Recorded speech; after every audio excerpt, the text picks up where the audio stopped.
Harun Masiku. Harun Masiku tuh siapa sih, kok bertahun-tahun nggak bisa ditangkap?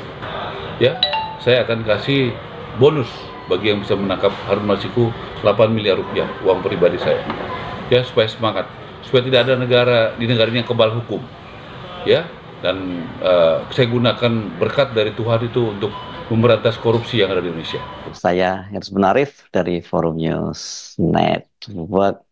Pernyataan dari politisi PDIP yang sekarang hijrah ke Partai Gerindra, Marwarar Sirait, bahwa pendukung Pramono dan Rano itu akan ditinggalkan oleh pemilih non-Muslim karena didukung oleh Anies Baswedan, ini berbuntut panjang. Bukan hanya mendapat kecaman dari berbagai kalangan karena dinilai menjalankan politik identitas, sesuatu yang jauh-jauh hari sebelumnya dikecam oleh PDIP dan juga termasuk orang seperti Marwarar Sirait, tapi sekarang justru mendapat kecaman dari Sekjen PDIP Hasto Kristianto. Dan rupanya Marwarar Sirait tidak mau tinggal diam. Dia merasa diserang, disindir oleh Hasto Kristianto, dan kemudian dia menyindir balik ke Hasto Kristianto dengan sindiran yang tidak kalah telaknya.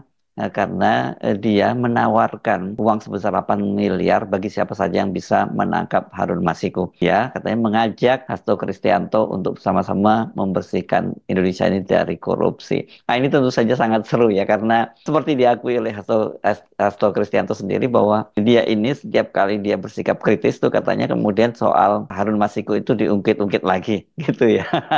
Memang kalau orang menyebut nama Harun Masiku itu tadinya seperti satu tarikan nafas dengan Hasto Kristianto. Ini karena selama ini Hasto Kristianto itu dikait-kaitan dengan kaburnya Harun Masiku. Ya, katakanlah Hasto Kristianto yang melindungi sehingga sampai sekarang itu Harun Masiku tidak bisa ditangkap. Sebelumnya Hasto Kristianto itu mengomentari pernyataan dari Marwarar Sirait. Ini yang sekarang jadi Menteri Perumahan di kabinetnya Prabowo Subianto. Tapi kalau kita lihat dari berbagai pernyataan maupun langkah-langkahnya maupun manuvernya, kelihatannya memang lebih politis ya langkah-langkah dari Marwarar ini ketimbang ngurusin soal perumahan, karena kan dia sangat aktif ini berkampanye sekarang ini untuk pasangan Ridwan Kamil dan Suswono, dan dia kelihatannya ini selalu pasang badan setiap kali ada orang yang menyerang Pak Jokowi, karena memang Marwarar Sirait ini adalah politisi PDIP yang lebih dekat dengan Pak Jokowi. Bahkan karena kedekatannya dengan Pak Jokowi itu, ketika Pak Jokowi kemudian hubungannya juga patah arang dengan PDIP, Marwarar itu tetap bersama dengan Pak Jokowi, dan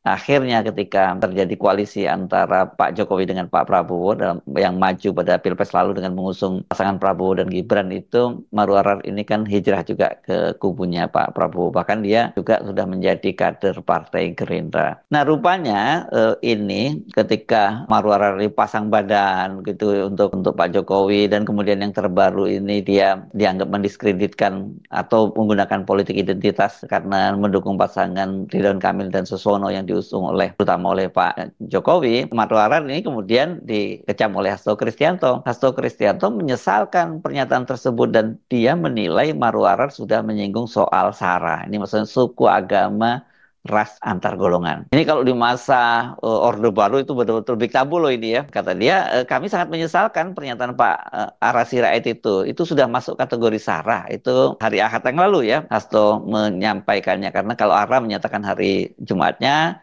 dan kemudian dikomentari oleh Hasto pada hari Ahad, tanggal 24 ini, November 2024. Hasto yakin Presiden Prabowo Subianto itu tidak akan setuju dengan pernyataan Ara. Karena ini kan akan menimbulkan dinamika politik yang tidak baik bagi Indonesia.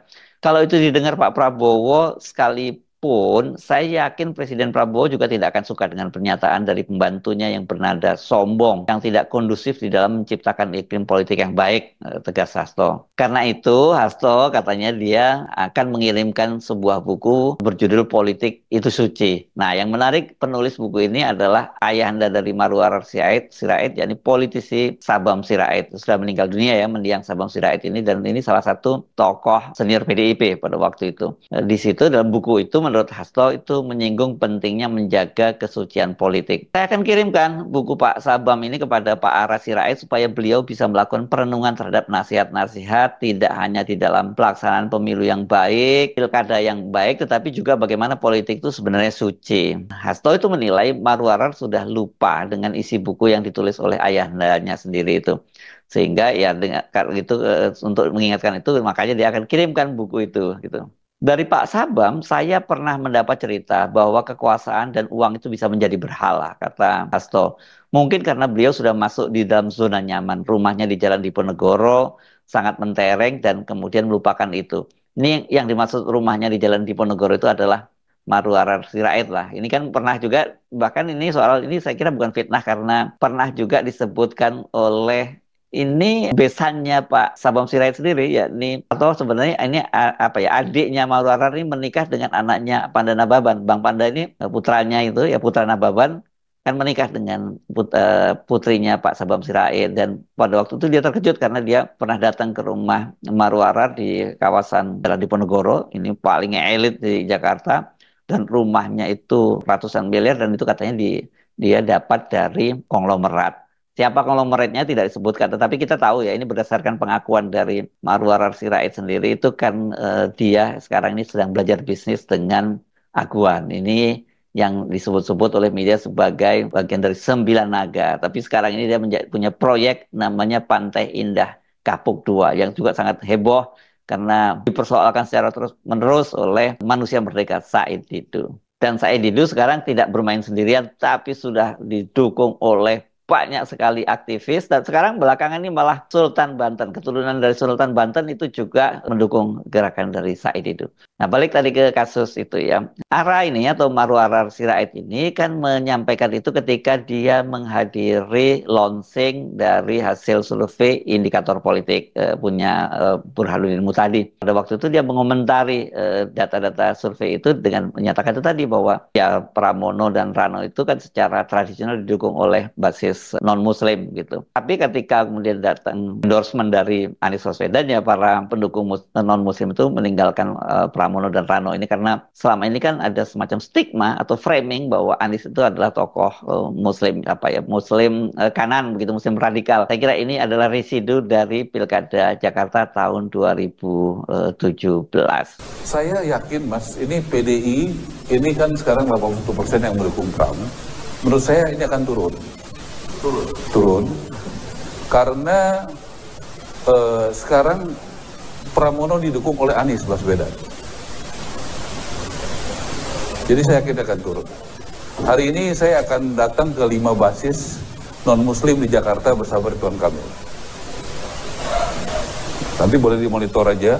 Saya datang ke beberapa tempat, ya, dan saya yakin ini akan turun karena jujur saja waktu Ridwan Kamil itu mendapat wakilnya Suswono, itu basis-basis non-muslim itu ke Pram,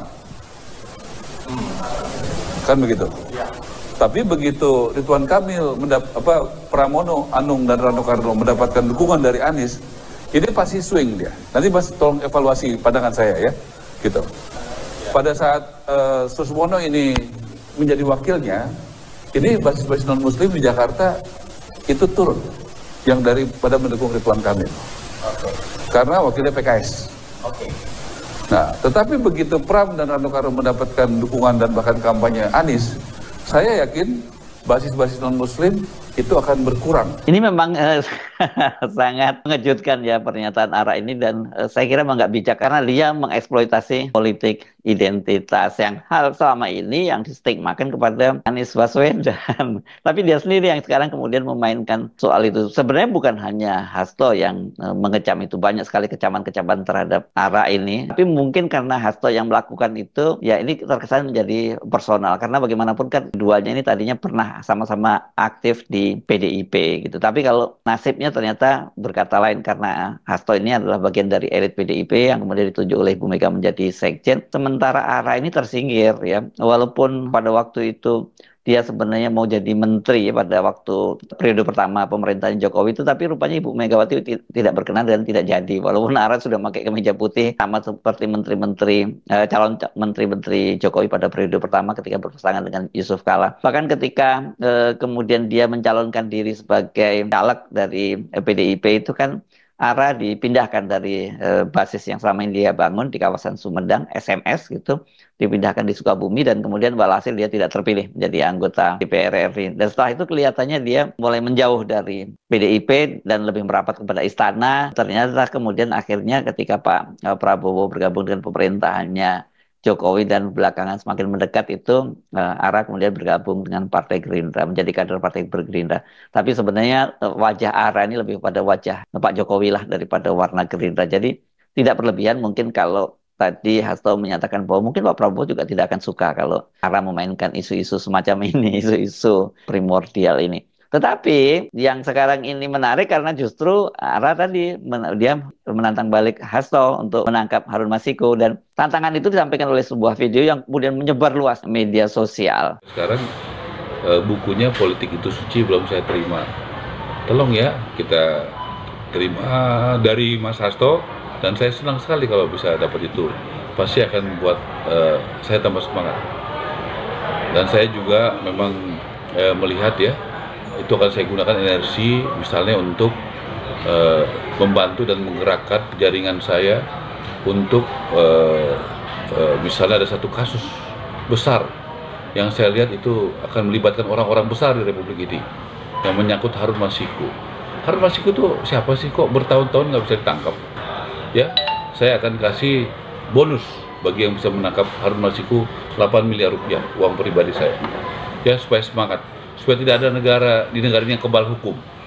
Ya, dan saya gunakan berkat dari Tuhan itu untuk memberantas korupsi yang ada di Indonesia. Ya, Mas Hasto, kita cari Harun Masiku sama-sama ya, supaya jelas terang benderang. Ya, kenapa sih Harun Masiku bisa menghilang? Siapa yang menghilangkan? Ya, kasus apa yang di belakang dia?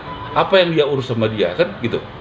Ya, Mas Hasto, politik itu suci, membela yang benar, membantu yang lemah, dan membongkar kasus-kasus besar yang selama ini tertutup. Merdeka!